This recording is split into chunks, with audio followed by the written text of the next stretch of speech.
in France. Manu dans le 6-9, 6h, 9h30, tous les matins sur Énergie. Il est 8h31, on va écouter Logique et Alessia Cara, c'est juste après les infos et dans 10 minutes, comme chaque jour, c'est les sondages du matin. Pour 13% des femmes, c'est le style musical qui leur donne le plus envie de faire l'amour. De savoir. La réponse est dans 10 minutes.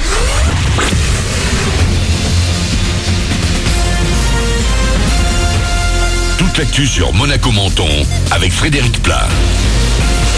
Bonjour, les Alpes-Maritimes en vigilance météo orange ce matin pour pluie, inondation, vagues, submersion et avalanche sur le littoral. Il ne faut donc pas oublier son parapluie ce matin parce qu'il va pleuvoir plus ou moins fort toute la journée. On y revient tout de suite. C'était la météo sur Énergie avec La Trégo, votre restaurant les pieds dans l'eau, port de Plaisance, Cap d'Aille. Attention donc ce lundi à Monaco et dans les Alpes-Maritimes, de fortes pluies sont attendues tout au long de la journée, également parfois de bonnes rafales de vent. Sur les hauteurs, là c'est la neige et le risque d'avalanche qui inquiète pas mal sur le Mercantour notamment. D'ailleurs depuis hier soir et encore ce matin à cause de cette menace, la route d'accès à Isola 2000 est fermée. D'ici la fin de l'épisode qu'on connaît depuis hier, entre 1 mètre et 1 mètre 60 de neige est annoncée. Les équipements spéciaux sont obligatoires pour l'accès à Casterino. À Menton, pas de neige bien évidemment, mais à cause d'un coup de mer, la promenade Rennes-Astrid est fermée dans les deux sens de circulation depuis 6h30. Attention également un petit peu partout aux chaussées gorgées d'eau et glissantes. Il y a parfois aussi pas mal de brouillard sur la 8 comme sur la moyenne et la grande corniche. Attention aussi aux petits éboulements, on en a constaté sur la moyenne corniche entre Roquebrune et la Turbine notamment. Il y a parfois de bons gros cailloux en plein milieu de la route.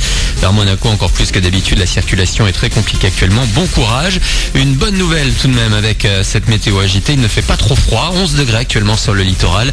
Il fera jusqu'à 17 cet après-midi. Le temps devrait se calmer en soirée, puis demain le soleil sera de retour. Dans l'actu également du sport et du foot, la 17e journée de Ligue 1 s'est achevée hier sur la victoire de l'OM face à Saint-Etienne. Un succès synonyme de 4e place au classement à égalité de points avec Monaco, 3e et Lyon, 2e. Les Lyonnais qui sont allés battre Amiens ce dimanche. Plus tôt, Monaco a fait une belle remontada samedi. Les Rouges et Blancs étaient menés jusqu'à 20 minutes de la fin du match face à 3, puis ils se sont finalement imposés 3-2 au Louis II. Paris est toujours au top, Nice 8e. Pour terminer ce flash, une comédie musicale au casting scolaire. Profs et élèves monégasques ont ce week-end joué une première en principauté, No Times Land, sur la scène du Grimaldi Forum. Ils étaient 53 enseignants et 65 élèves. Une belle expérience pour Mathias, 12 ans. Moi, ce qui m'a le plus apporté, c'est aussi la confiance en soi, le courage d'être là, avoir une équipe autour de soi. La plupart des adultes sont des enseignants ou directeurs d'école. Ça fait bizarre de les revoir parce que je m'imaginais pas les voir faire un spectacle. Et c'est quelque chose de chouette de faire ça, de vivre ça à des adultes. Et on a 2 classes de CM2 qui sont avec nous pour nous accompagner. Je trouve qu'il y avait une bonne entente. Et après, il faut avoir la patience. C'est un long projet, ça a duré 1 an et demi. On est unis, on est une troupe. Et si vous n'avez pas pu assister aux représentations du week-end, vous trouverez plus d'infos et les extraits sur les réseaux sociaux. Voilà pour votre actu. Bon début de journée à vous. Bon réveil avec Manu.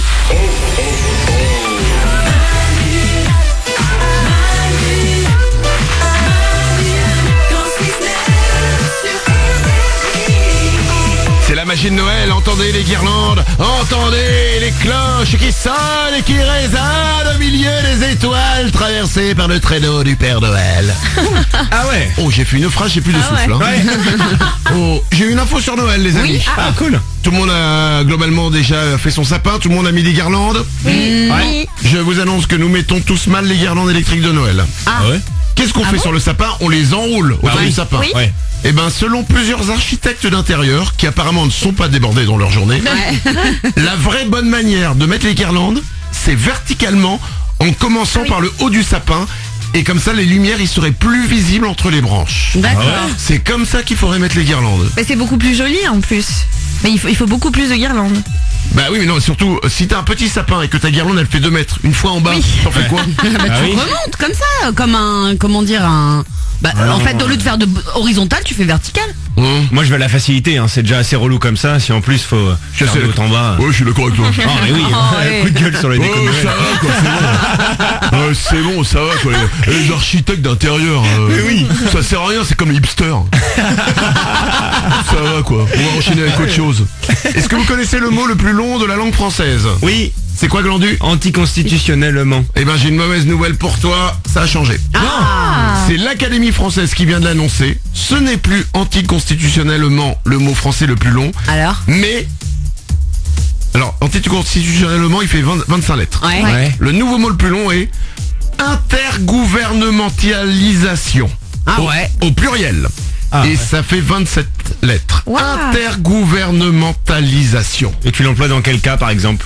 Comme quand tu emploies anticonstitutionnellement, c'est-à-dire jamais. 8h37.